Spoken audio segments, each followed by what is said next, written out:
నమస్తే. తెలంగాణ రాష్ట్ర కేబినెట్ 2 నిర్ణయాలు అయితే తీసుకోవడం జరిగింది. ముఖ్యంగా జై జై హే తెలంగాణ పాటను రాష్ట్ర గీతంగా తీసుకుంటూ ఆ తర్వాత టీఎస్ని కాస్త టీజీగా మారుస్తూ 2 నిర్ణయాలు అయితే తీసుకోవడం జరిగింది. ఇక ఇదే విషయం పైన మనతో మాట్లాడడానికి ఫిషర్మెన్ కాంగ్రెస్ చైర్మన్ మెట్టు సాయి కుమార్ ఉన్నారు. అన్న నమస్తే.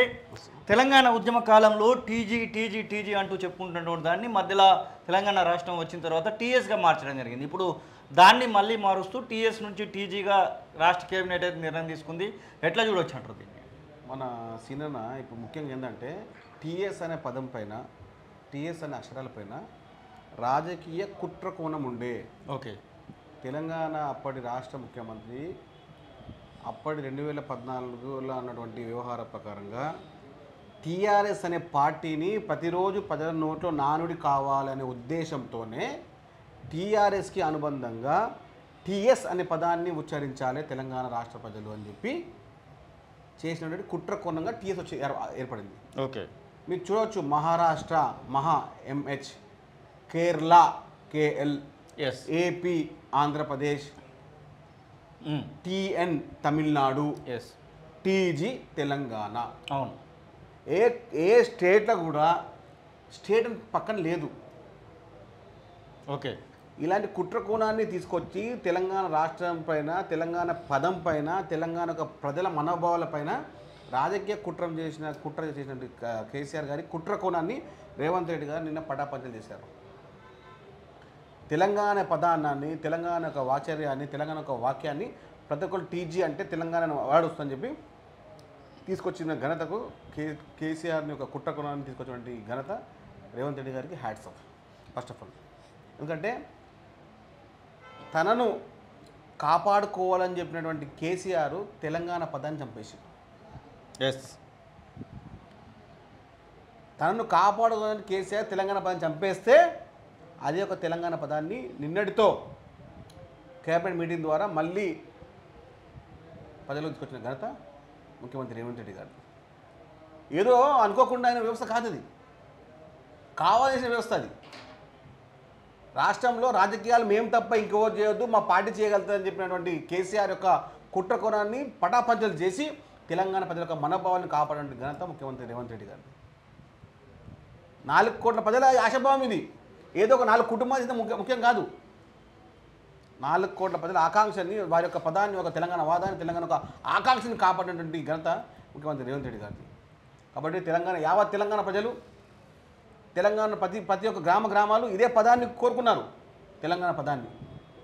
కాబట్టి కాంగ్రెస్ పార్టీ తరఫున, అదేవిధంగా తెలంగాణ ప్రజల ఉద్యమకారుల తరఫున వారి యొక్క మా ధన్యవాదాలు తీసుకుంటున్నాం. ఇదే సందర్భంలో జై జై హే తెలంగాణ పాటని కూడా దాదాపు 10 ఏళ్ల పాటు దాన్ని హోల్డ్లో పెట్టడం జరిగింది. దాదాపు తెలంగాణ ఉద్యమ సమయంలో మొత్తం మనము జై జై హే తెలంగాణ పాట లేకుండా ఏ సభ లేదు, ఏ ఉద్యమం కూడా అక్కడ లేనటువంటి పరిస్థితి. 10 ఏళ్ల తర్వాత ఇప్పుడు ఆ పాటని రాష్ట్ర గీతంగా తీసుకుంటూ ఒక నిర్ణయం అయితే తీసుకోవడం జరిగింది. దీన్ని ఎట్లా చూడొచ్చు అంటారు? ముఖ్యంగా అందశ్రీ విషయంలో ఎట్లా మాట్లాడచ్చు? సరే, ఇప్పుడు నేను ఏమంటానంటే చెప్తున్నాను, తెలంగాణ అనే పదాన్ని తనకు తానుగా నిర్ణయించుకున్నటువంటి కేసీఆర్ గారు అందశ్రీ పాడిన పాట తెలంగాణ జయ జయ జయ తెలంగాణ జననీ జన కేతం అనే పాట వినపడితే ఎక్కడ ప్రజల్లో కొన్ని మెలకువ ఏర్పడుతుంది, ఎక్కడ ఆశాభావం ఏర్పడుతుంది అని చెప్పినటువంటి కేసీఆర్ గారు గత 10 ఏళ్ళుగా ఆ తెలంగాణ రాష్ట్ర గేయాన్ని ప్రకటించలేదు.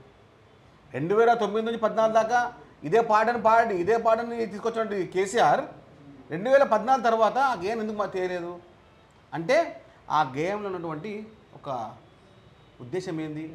రాష్ట్రంలో అన్ని వర్గాలు, అన్ని మతాలు, అన్ని వర్గాల ప్రజలు ఏకతాటిపై ఉండాలి, అభివృద్ధి చెందాలని. ఆ పాట గేయాన్ని రావద్దు, ఆ పాట వినడం వల్ల పెద్ద చైతన్యం వస్తుంది, చైతన్యం వల్ల నాకు తిరుగుబాటు అవుతుందని చెప్పి ఆ గేయాన్ని రాష్ట్ర గేయంగా కాకుండా చేసినాడు. 10 సారి విషయ సూచిక ఒక తెలుగు వాచకంలో విషయ సూచిక ఓపెన్ చేయగానే జయ జయ జయ తెలంగాణ అనే పాదం రాకుండా కేసీఆర్ అట్ట చేసిండు. కేసీఆర్ తెలంగాణ తెచ్చిండు, తెలంగాణ బాపు, తెలంగాణ గాంధీ, మన భగీరథుడు అని చెప్పినటువంటి అదే ఆయన సంబంధించిన వ్యవహారం తప్ప తెలంగాణ ఉద్దేశం ఏంది, 1969లో ఉన్నటువంటి ఉద్దేశం ఏ విధంగా ఉండే, 2009 కాంగ్రెస్ పార్టీ డిసెంబర్ 9న ఏ విధంగా తెలంగాణ ఏర్పడానికి ముందుకు వచ్చింది, 2004లో ఏ విధంగా తెలంగాణ విషయంలో కరీంనగర్లో మేడం సోనియా గాంధీ మాట ఇచ్చారు, ఆ విషయాలు ఏ ఒక్క మాట లేదు. కేవలం కేసీఆర్ తెలంగాణ తీసుకుంటూ దాన్ని ఈ పాటని ఈ గేయాన్ని తీసుకురావడం వల్ల కళాకారులు, తెలంగాణ ఉద్యమకారులు, తెలంగాణ నిరుద్యోగులు, తెలంగాణ సంబంధ వర్గాలు అన్ని వర్గాలు ఇదే పదంపై ముఖ్యమంత్రి రేవంత్ రెడ్డి గారు తీసుకున్న ఈ ప్రతి ఒక్క వర్గమే అన్ని వర్గాలు ఆశాదికలు చేస్తున్నాయి. ప్రజల విజయం ఇది, అవును, ప్రజలకు ఆకాంక్ష ఇది, ప్రజల గెలుపు ఇది. ఇదే సందర్భంలో గద్దర్ అవార్డులను కూడా తీసుకురావడం జరిగింది. నంది అవార్డుల స్థానంలో గదర్ అవార్డ్స్ని ఇస్తాము, ఖచ్చితంగా కళాకారులకి అలాగే సినిమా వాళ్ళందరికీ కూడా గదర్ అవార్డ్స్ ఇస్తామని గద్దర్ జయంతి జనవరి 31న ఈ యొక్క ప్రకటన కూడా చేయడం జరిగింది. ఈ ప్రకటన ఎట్లా చూడొచ్చు అంటారు? మీరు చెప్తున్నాడు శ్రీనివాస్ గారు, కాంగ్రెస్ పార్టీ నిర్ణయాలు ఏ విధంగా ఉంటాయో స్పష్టంగా ఏ విధంగా తెలియజేస్తామని చెప్పి ముఖ్యమంత్రి రేవంత్ రెడ్డి గారు డిసెంబర్ 7న ప్రమాణం చేశారు. దాని తర్వాత ఇచ్చిన 6 గ్యారెంటీ ఏ విధంగా ముందుకు తీసుకున్నాము. అదేవిధంగా తెలంగాణ కోసం పాటుపడి, తెలంగాణ కోసం ప్రాణత్యాగాలు చేసి, తెలంగాణ కోసం వారి యొక్క ఆస్తులు అమ్ముకున్న నాయకులని తీసుకొస్తున్న ఘనత రేవంత్ రెడ్డి గారు. మీరు చూడొచ్చు గద్దర్ గారిని ఏ విధంగా అవమానించారు, గద్దర్ గారిని ఏ విధంగా హేళన చేశారు, ఏ విధంగా మన ఎవరిని కోదండంని హేళన చేశారు, ప్రొఫెసర్ కోదండం గారిని ఏ విధంగా అంటే వీళ్ళని ఎదిరించే తత్వాన్ని వాళ్ళని చంపేసి, రాజకీయంగా చంపేసి, ఆర్థికంగా చంపేయడం వల్ల రేపు తెలంగాణ వాదంలో కేసీఆర్ అనే పదం తప్ప ఇంకే పదం వండుకోవాలని కుట్ర కోణాన్ని అంచెలంచెలుగా దాన్ని ఖతం చేస్తుంటూ ముఖ్యమంత్రి రేవంత్ రెడ్డి గారు. ఇది ప్రజల విజయం. ఇది ఇప్పుడు గద్దర్ అవార్డ్స్ అంటే గద్దర్ ఎలాంటి వ్యక్తి, ఆ ఉద్యమకాలంలో ఏ విధంగా చేసినాడు, 1969 ఉద్యమం కానివ్వండి, అది ప్రజల ఉద్యమం కానివ్వండి, ఆ ఉద్యమం ఆయన చేసిన ఒక మెలకువలు ఈ విధంగా ప్రజలకు మనం ముందుకెళ్ళాలి. మన 2009లో గద్దర్ గారు పాడిన పాట, ఆ పాట తెలంగాణ సహకారమైంది. అది నిజం కాదా? అవును. అలాంటి గద్దర్ గారిని కలవడానికి అప్పుడు కేసీఆర్ ఎట్లా అవమానించినాడు? ఇప్పుడు ఆయన స్మారకార్థము, ఆయన సంస్మరణార్థము, ఆయన గాబి కోసము ముఖ్యమంత్రి రేవంత్ రెడ్డి గారు ఎంత నిర్ణయం, ఎలాంటి భవిష్యత్తు నిర్ణయం అది. నంది అవార్డ్స్కి ఇలాంటి ప్రతిష్టాత్మక అవార్డుకి గద్దర్ అవార్డు పెట్టడం అంటే ఇక మన జీవితంలో ఇంకా ఏ విధంగా ఉండే సహకారం చెప్పండి. ఒక బడుగు బలహీన నాయకుని, ఆ బడుగు బలహీన నాయకులు, కళాకారులని, వాళ్ళ యొక్క సంపన్న వర్గాలని ముందు తీసుకొచ్చి అలాంటి చరిత్రమైన స్థాయిని, ఒక స్థాయి ఉన్న వ్యక్తిని ప్రజలు ఎప్పుడు భవిష్యత్తులో మర్చిపోకూడదు, ఆయన మనం గుండెలు పెట్టుకోవాలి అనే ఉద్దేశంతో వచ్చే అవార్డు ప్రతి సంవత్సరం కానీ నంది అవార్డు తీసివేసి గద్దర్ అవార్డు అంటే అది జాతికి, తెలంగాణ వాదానికి, తెలంగాణ పదానికి, తెలంగాణ కళాకారులకు, తెలంగాణ సంపన్న వర్గాలకు, బీసీ ఎస్టీ మైనారిటీ అందరికీ కూడా చాలా అక్కువ చేసుకున్న మాట అది. We are the winner of Gaddar awards అంటే ఎంత పెద్ద మాట అండి. కాబట్టి కాంగ్రెస్ పార్టీ ముఖ్యమంత్రిగా రేవంత్ రెడ్డి గారు తెలంగాణ పక్షాన, తెలంగాణ ప్రజల కోసం, తెలంగాణ ఒక ఉద్యమకారులుగా వారి యొక్క భవిష్యత్తు కోసం ప్రత్యక్షం పాటుపడుతున్నారు. కొంతమంది అంటే మొక్కలకు అలవాటు పడే కొంతమంది కుక్కలు ఏదో మాట్లాడుతారు. చెప్తున్న మాట, మీరు ఎక్కడ తింటున్నారో విశ్వాసం అక్కడ చూపండి. బానిస బతుకులని వేదలారా, మీ బానిస బతుకు ఆయన చెప్పండి. తెలంగాణ ప్రజల కోసం నిరంతరం పాటుపడే రేవంత్ రెడ్డి గారి పైన మీరు ఒక్క అక్కసు కలిగితే తెలంగాణ ప్రజలకు తిరగబడుతుంది. మీరు ఇంటర్లో ఉండే బతులు ఉంటారు. మీరు ఒక వ్యక్తిని ఒక శక్తిగా ఏర్పడిన తర్వాత ఆ శక్తి అందరికీ ఆయుధంగా మారుతుంది. రేవంత్ రెడ్డి గారు ప్రజల ఆయుధమైన, ప్రజల ప్రత్యక్షంగా ఎన్నుకున్న ఆయన్ని రాజకీయం కోసం ఎప్పుడైనా పాటుపడాడు. స్కూల్లో చెప్పిండు, నేను నా కుటుంబము ఎప్పుడు రాజకీయానికి మూడం రాదు, కానీ నీ కుటుంబం అంతా రాజకీయం చేసింది కదా కేసీఆర్. అల్లుడు, కొడుకు, మామ, అత్త ప్రతి ఒక్క రాజకీయం చేస్తున్నారు కదా. ఎప్పుడైనా మాట్లాడిన ఆ విషయమని?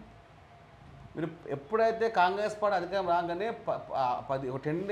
10 రోజులకు సమయం కాదు, అప్పటి నుంచి వాళ్ళు పడుతున్నటువంటి అది ఏమంటారు, అది మన రోడ్డు పైన కుక్కలు ఉంటుంది చూడండి, బుక్క దొరకపోతే అట్లా దిగుతున్నారు. అరే 10 ఏళ్ళు మేము అధికారం లేనాము, కాపాడుకుంటూ వచ్చాం కదా. మీరు చూడండి, ప్రతి నాయకత్వానికి అవకాశం ఉంటుంది. మేమేం చెప్పినాము, ఎన్నికల 100 రోజుల సమయం కావాలని చెప్పినాము. దాని లోపలనే ఇప్పుడు 2 అమలు అయిపోతున్నాయి, రెండు మళ్ళీ వచ్చినాయి, మనకి 2 ప్రత్యేక. అరే కాంగ్రెస్ పార్టీ అంటే కమిట్మెంటు. నీలాగా దొంగమంటే మేము మాట్లాడము. బీఆర్ఎస్ నాయకులు కేటీఆర్, కేసీఆర్ కుటుంబం ఉన్నది రేవంత్ రెడ్డి ఎక్కడ? ప్రజల కోసం పాటుపడిన నాయకుడు.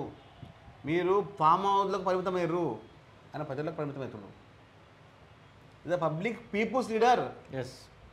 మీరేమన్నారు, కాంగ్రెస్ పార్టీ తెలంగాణ లేదని చెప్పారు కదా, ఎందుకు భయపడుతున్నారు? మరి తెలంగాణ తీసుకొచ్చిన కాంగ్రెస్ పార్టీ మళ్ళీ తెలంగాణ ఇచ్చిండు. మీరు ఒక వర్డ్ శ్రీనివాస్ గారు, కాంగ్రెస్ పార్టీ తెలంగాణ ఇచ్చింది. తెలంగాణను కాంగ్రెస్ పార్టీకి రేవంత్ రెడ్డి కాంగ్రెస్ పార్టీ నుంచి ఇచ్చినటువంటి సందర్భంగా కనబడతాం. యా అంటే ఇది యాదృచ్ఛికంగా దైవ నిర్ణయమా, దేవుడు అనుకున్న వ్యవస్థ ప్రకారము నడుస్తున్న రాజకీయం ఇది. ఎస్, దైవ నిర్ణయం ఇది. శ్రీనివాస్ గారు, రేవంత్ రెడ్డి గారు సీఎం గారు ధైర్య నిర్ణయం. ఓకే, తెలంగాణ ప్రజలు చాలా బాధలు ఉన్నారు. ఈ సమయంలో ఆయన సీఎం కాకపోయి ఉంటే తెలంగాణలో ఒక రాచరిక వ్యవస్థ, రాజ్యాంగ ఏ విధంగా ఉండబోతుండే, మొత్తం రాచరిక వ్యవస్థ. ఆ నలుగురు చెప్పింది వేదం, నలుగురు చెప్పింది చట్టం, అది వారి దైవ కార్యం. కానీ దేవుని యొక్క ఆశీర్వాదాలు, ఆ భగవంతుని యొక్క ఆశీర్వాదాలు రేవంత్ రెడ్డి గారికి స్పష్టంగా ఉన్నాయి. ఎన్ని అడ్డంకులు వచ్చినా 6 గ్యారెంటీలని ఆయన నెరవేరుస్తున్నారు. ఆయన మాట అంటే మాట. కొంతమంది కుక్కర్లకు చెప్తున్నాను, ఖబర్దార్ హైదరాబాద్ తిరగనీయం మిమ్మల్ని, ఎంత ఉండాలో అంతనే ఉండు. రాజకీయం మేము స్టార్ట్ చేసినామంటే కొడక నువ్వు హైదరాబాద్ గల్లీ తిరగలేవు. చెన్నూరు ప్రజలు నిన్ను చెప్పుతాం కూడా పంపించరు. ఓడిపోయినావు అక్కడ దొంగ మాటలు మాట్లాడి. ఉద్యమకారులు ఎంతో బలి తీసుకున్నావు దొంగ నా కొడక నువ్వు. మేము తలుచుకుంటే కొడక నువ్వు హైదరాబాద్లో కాదు కదా గల్లీలో ఎక్కువ ఉండలేవు నువ్వు. ఖబర్దార్ బానిస సుమన్, ఇలాంటి కుక్కలు ఎంతోమంది చూసినాం హైదరాబాద్లో.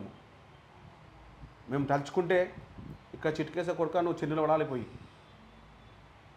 మా చెప్తున్నావా, మా నాకు అంటున్నావా? ₹1 అమ్మడు వెదవా నువ్వు? నీ స్థాయి దగ్గర మాట్లాడు. రేవంత్ రెడ్డి ఇప్పుడు ఆకాశం రా, ఆకాశం ఉమ్మసం నీ ముఖమే పడతా కదా. నీ నాయకుడిని ఇంట్లో కూడబెట్టిన నువ్వెంత, నీ బతికెంత? ఏదో కుక్కలు బుక్కలు వాడు నువ్వు నీ నాయకుడిని కొట్టి పండబెట్టిండు. నువ్వెంత, నీ బతికెంత? ఖబర్దార్ సుమన్, ఖబర్దార్. జాతి కోసం కొట్లాడు, నీ ఎంబడి ఉంటాం, నీ మాట మాట్లాడతాం. కానీ మా నాయకుడు మాట్లాడితే బట్టలేవి కొడతాం నిన్ను. ముఖ్యమంత్రి గౌరవం పెట్టుకోరా. ముఖ్యమంత్రి గౌరవం లేకుండా ఉన్నావు. ఇదంట కుంభ మేస్త్రి అంట. అరే మేస్త్రి అంటుండే ఏదో ఆయన ఒప్పుకున్నావు. నేను మేస్త్రి అని చెప్పుకున్నాడు. ఎస్, నేను మేస్త్రిని. నువ్వు కూల్చివేసిన భవనాన్ని నిర్మించే మేస్త్రిని, నువ్వు ప్రజల ఆస్తులు దమ్ చేసే దాన్ని నిర్మించే మేస్త్రి చెప్పిండు. Yes, our leader Revanth Reddy, you're proud leader Revanth Reddy. గొడవపడుతున్నాం. ఎస్, మా నాయకుడు మేస్త్రి అని చెప్పుకోండు. మేము కూలీలమే. తెలంగాణ నిర్మాణం కోసం అయ్యే కూలీలం మేము కూడా. ఆయన మా మేస్త్రియే. ఎస్, రేవంత్ రెడ్డి గారు మేస్త్రి, మేమందరం కూలీలము, అడ్డ కూలీలము, లేబర్ కూలీలం. మేము తెలంగాణ నిర్మాణం కోసం పాటుపడతాం. ఎస్, థ్యాంక్ యూ మెట్టు సాయన. ఇది ఫిషర్మెన్ కాంగ్రెస్ చైర్మన్ మెట్టు సాయి కుమార్ చెప్తున్నట్టు మాట. ఖచ్చితంగా టీఎస్ అనేటువంటి పదం వెనుక ఒక కుట్ర దాగి ఉండేది. గత ప్రభుత్వంలో ఉన్నటువంటి ముఖ్యమంత్రి చేసినటువంటి కుట్రను తెగదింపులు చేస్తూ ఇప్పుడు టీజీగా మార్చినటువంటి నిర్ణయం, అలాగే జేజేహే తెలంగాణ పాటని ముందుకు తీసుకురావడం, గద్దర్ అవార్డ్స్ విషయంలో కూడా క్యాబినెట్ అయితే మంచి నిర్ణయాలు తీసుకుందనేటువంటి భావన అయితే వ్యక్తం చేస్తున్నటువంటి పరిస్థితి. ఖచ్చితంగా తెలంగాణ రాష్ట్ర పునర్నిర్మాణంలో కాంగ్రెస్ పార్టీ ప్రభుత్వం ముందు అంజలో ఉంటుందనేటువంటి ఆశాభావాన్ని అయితే వ్యక్తం చేస్తున్నటువంటి పరిస్థితి. కెమెరా పర్సన్ హజార్తో శ్రీనివాస్ తొలివెలుగు, హైదరాబాద్.